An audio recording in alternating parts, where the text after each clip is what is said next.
অসমীয়া বিহুসুৰীয়া আধুনিক গীত জানমইনাৰ শুভমুক্তি। ভোগালী বিহুৰ প্ৰাকখনত অসমীয়া বিহুসুৰীয়া আধুনিক গীত জানমইনাৰ শুভমুক্তি হয়। কাকজান বনগাঁওস্থিত ষ্টাৰ মিউজিক ষ্টুডিঅ'ত মুক্তিপ্ৰাপ্ত গীতটিত কণ্ঠদান কৰিছে কাকজান বাম কুকুৰা চোৱাৰ অভিজিত বৰাই।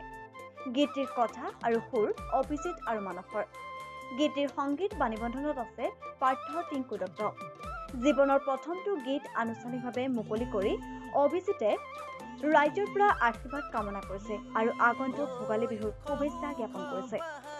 গীতটোৱে জনপ্ৰিয়তা অৰ্জন কৰিব বুলি আশাবাদী গীতটোৰ মুকলি অনুষ্ঠানত উপস্থিত থকা ব্যক্তিসকলৰ লগতে কণ্ঠশিল্পীগৰাকী।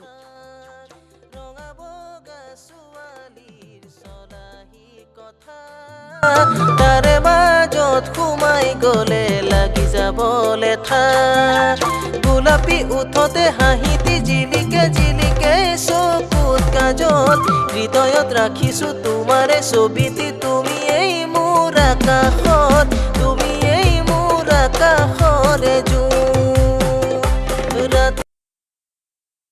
নমস্কাৰ। পোনপ্ৰথমতে সমূহ অসমবাসী ৰাইজলৈ ইংৰাজী নৱবৰ্ষৰ বহুত বহুত শুভেচ্ছা আৰু শুভকামনা থাকিল।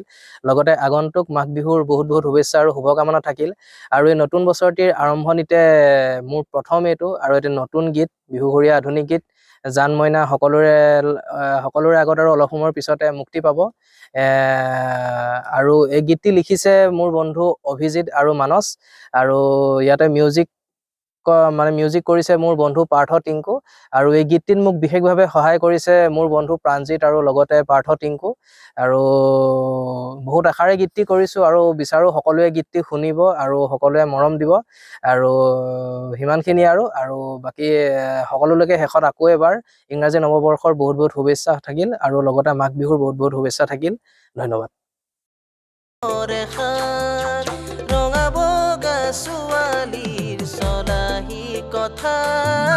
তাৰে মাজত সোমাই গলে লাগি যাবলে ঠাই গোলাপী উঠতে হাঁহিতি জিলিকে জিলিকে চকুত কাজল হৃদয়ত ৰাখিছো তোমাৰে ছবিটি তুমি এই মোৰ আকাশত তুমি এই মোৰ আকাশৰে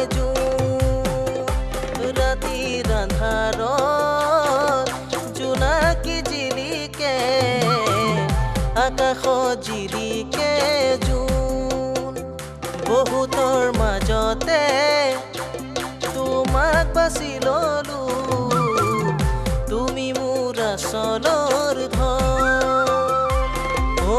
গোলাপী উঠতে হাঁহিতি জিলিকে জিলিকে চকুত কাজল হৃদয়ত ৰাখিছো তোমাৰে ছবিটি।